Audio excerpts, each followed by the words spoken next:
Hey guys, j'espère que vous allez bien. Bienvenue sur God and Me, le podcast qui parle de toi, de moi, de Dieu, enfin de la relation que Dieu entretient avec l'être humain. Avant de commencer, on va faire un petit update.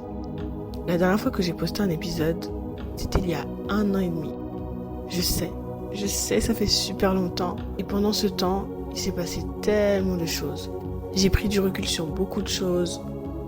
J'ai appris beaucoup de choses. J'ai investi en moi, j'ai travaillé sur moi.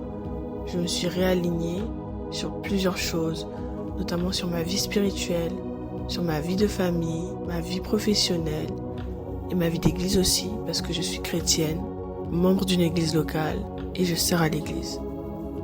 Et c'est très important pour moi. Si vous êtes nouveau ici, je me présente très rapidement. Je m'appelle Sylvia et God and Me est un espace où je partage simplement des notions sur la relation que Dieu entretient avec l'être humain de manière très vraie, sans filtre, juste un cheminement.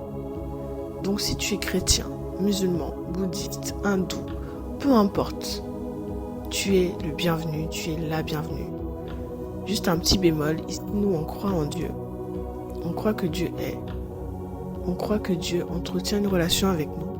On croit que Dieu nous parle et on peut lui parler tout simplement. Si tu es ok avec ça, on peut continuer. Aujourd'hui, j'avais envie de vous partager une petite réflexion. On entend souvent une expression super célèbre dans le monde du développement personnel.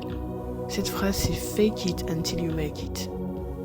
Ça veut tout simplement dire faire semblant jusqu'à ce que ça devienne réel. En réalité, quand on y réfléchit, ça peut vouloir dire plusieurs choses. Ça peut être le fait de se positionner comme la personne que tu veux devenir, même si tu ne te sens pas encore comme cette personne. Par exemple, tu veux devenir quelqu'un de confiant, donc tu essaies d'adopter une posture confiante. Même si à l'intérieur de toi tu trembles encore un tout petit peu, c'est pas grave, c'est ok.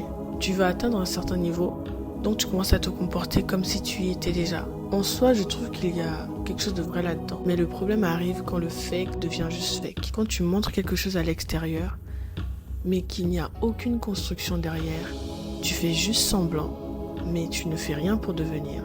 Et là, ça devient dangereux. Très dangereux. Parce que tu finis par porter une image. Mais une image qui ne repose sur rien du tout, sur nothing. Et ça ne tient pas du tout dans le temps. Donc, en y réfléchissant, je me suis rendu compte d'une chose.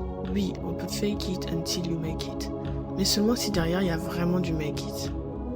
Pendant que tu te positionnes, tu dois aussi te construire. Pendant que tu te positionnes, tu dois aussi construire. Pendant que tu te projettes, tu dois aussi poser des actions. Sinon, ça devient juste une vraie illusion. Pour moi, la vraie réponse à ça, c'est investir en soi. Quand je parle d'investir en soi, je parle de plusieurs dimensions. La dimension intellectuelle, émotionnelle, physique et spirituelle. Prenons la dimension intellectuelle. Investir en soi, en réalité, c'est apprendre. Je vais vous donner un exemple. Si vous regardez mon téléphone, je vous donne accès à mes historiques. Honnêtement, vous allez voir plein de trucs. Comment faire ceci, comment faire cela, comment faire ceci. C'est quoi ça? La définition de ci, la définition de ça, parce que je veux comprendre. Pour moi, ça c'est une façon, pour moi, d'apprendre.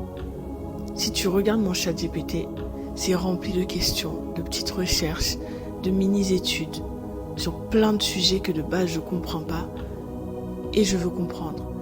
Si aujourd'hui j'ai une conversation avec quelqu'un et que cette personne me parle de quelque chose, d'une notion que je ne connais pas, d'une notion dont je n'ai pas du tout conscience ou peu importe, je vais aller chercher. S'il faut faire une mini-étude sur ça, je le fais. Et le lendemain, quand la personne me reparlera de la même chose, je saurai quoi dire. La dimension émotionnelle. Le domaine émotionnel est l'un des domaines les plus importants, mais vraiment. Les émotions ont pour siège l'âme. Et l'âme, c'est très très important pour Dieu. Et Dieu nous dit dans la Bible qu'il souhaite que nous prospérons à tous égards, comme prospère l'état de nos âmes. Donc ça veut dire que Dieu tient à ton âme. Dieu tient à mon âme. Dieu tient à ce que ton âme prospère. Dieu tient à ce que mon âme prospère. Et quand on parle d'âme, on parle d'intérieur, de ce qu'on ressent, de nos émotions. Il y a quelques années, j'étais dans une période où j'étais vraiment pas bien, mais j'étais ravagée, j'étais blessée. Je me sentais dépassée, au point de ne plus supporter certaines choses. de ne plus supporter les gens, de ne plus supporter le public. Je faisais même des mini-crises d'angoisse quand on me mettait vraiment dans un public, quand je me retrouvais dans un public, même au centre commercial, c'était très très compliqué. À un moment donné, je me suis dit, Livia, tu vas pas faire subir ça à ton entourage. Fais quelque chose. J'ai prié, bien sûr, mais j'ai aussi pris la décision de voir une thérapeute pendant quelques temps. Et franchement, ça m'a fait énormément de bien. Elle m'a aidé à mettre des mots sur certaines choses, à comprendre certaines choses, à trouver des solutions concrètes. Elle m'a donné des exercices qui ont super bien fonctionné. Et vu que c'était une thérapeute chrétienne, on a prié ensemble. Franchement, on a vraiment avancé. Petite parenthèse, quand vous vivez des choses difficiles, voire des atrocités dans les églises, ce n'est pas à Dieu que vous devez en vouloir. Ce n'est pas à vous non plus que vous devez en vouloir. Ce sont des hommes qui agissent. C'est pas Dieu, du tout. Et oui, parfois les hommes parlent au nom de Dieu, mais ça reste des hommes en fait. Et en réalité, ils sont maîtres d'eux-mêmes, ils sont maîtres de leurs actions. Ils ont le choix de bien agir ou pas. Donc ce n'est pas une raison de s'éloigner de Dieu. Au contraire, il faut chercher la guérison. Et cette guérison-là, moi je crois profondément qu'on la trouve qu'avec Dieu, avec le Saint-Esprit. Parce que lui seul peut guérir l'âme, lui seul peut guérir les cœurs. Et ça m'a fait comprendre quelque chose, que prendre soin de soi émotionnellement, c'est aussi une forme d'investissement. Le physique, c'est aussi un domaine d'investissement. Je connais une personne qui fait des bilans sanguins régulièrement. Elle fait attention à son alimentation, elle prend des compléments alimentaires pour ses ongles, pour ses cheveux, etc. Et on voit les résultats. On voit les résultats sur sa peau, etc. Elle fait attention à tout. Et franchement, je l'admire pour ça. Et moi, de mon côté, je suis en chemin. Vraiment, honnêtement, je suis en chemin. Ça va faire quelque temps que j'ai commencé à mieux manger, équilibrer, etc. À écouter plus mon corps, pas dans mes caprices, mais à écouter mon corps dans ce que je supporte pas, à mes intolérances, etc. Et voilà. Et je me suis inscrite à la salle de sport, donc j'y vais de temps en temps. Prenons la partie la plus importante, le domaine spirituel. Ça, c'est la base. Parce qu'en réalité, dans l'homme, c'est l'esprit. C'est la Bible qui le dit. En tant que chrétien, pour nous, Jésus a déjà tout make it. Donc on n'a pas besoin de fake it. Surtout en ce qui concerne la foi, guys.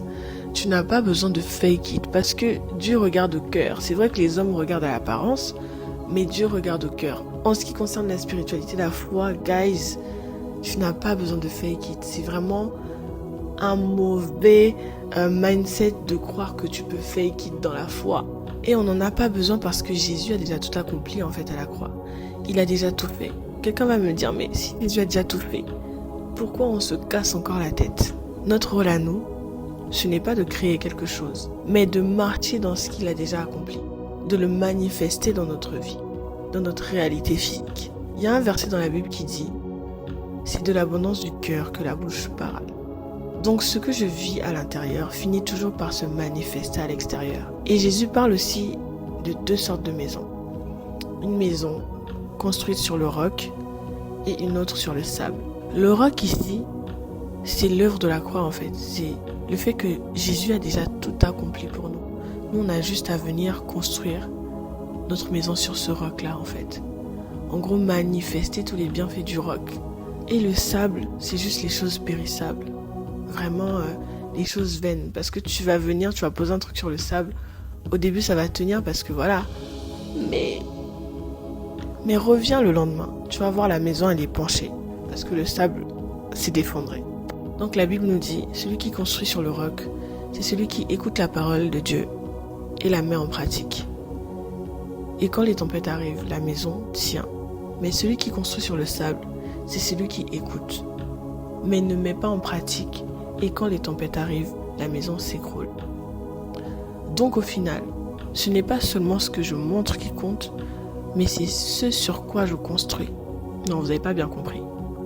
Ce n'est pas ce que je montre qui compte, mais c'est ce sur quoi je construis. Donc c'est la fondation qui compte. C'est pas le résultat d'abord qui compte, mais c'est d'abord la fondation.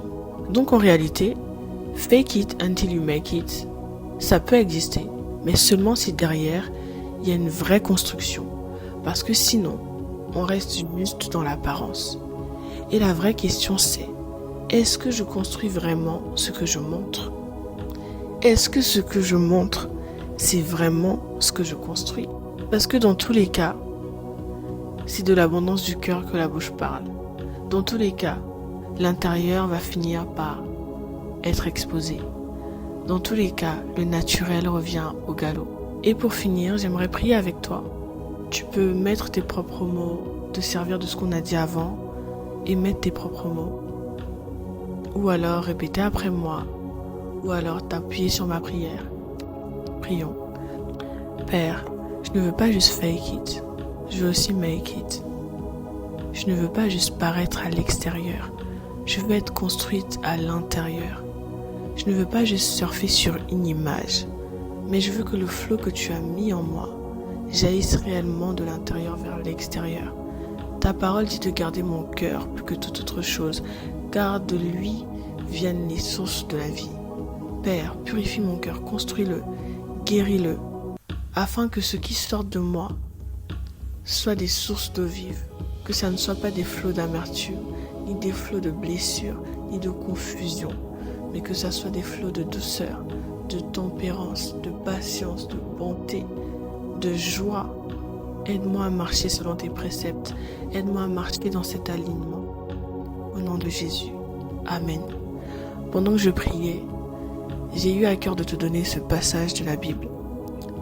C'est le psaume 119. Je crois que c'est le psaume le plus long de la Bible. Mais c'est tellement riche. Si tu ne sais pas prier, prends ce psaume. Prie avec ce psaume. Je t'assure, ce psaume est toute une prière. En fait, le psaume 119, en grosso modo, c'est vraiment une prière pour quelqu'un qui veut marcher selon Dieu. Pour quelqu'un qui veut ressembler à Dieu. Si tu sens que tu es dans cette saison où tu es en train de devenir, n'oublie pas, Dieu ne travaille pas sur des images. Il construit des vies.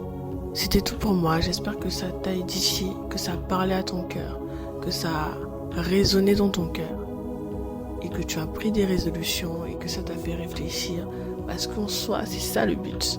Donc sois béni. On se retrouve très bientôt pour le prochain épisode. Bye!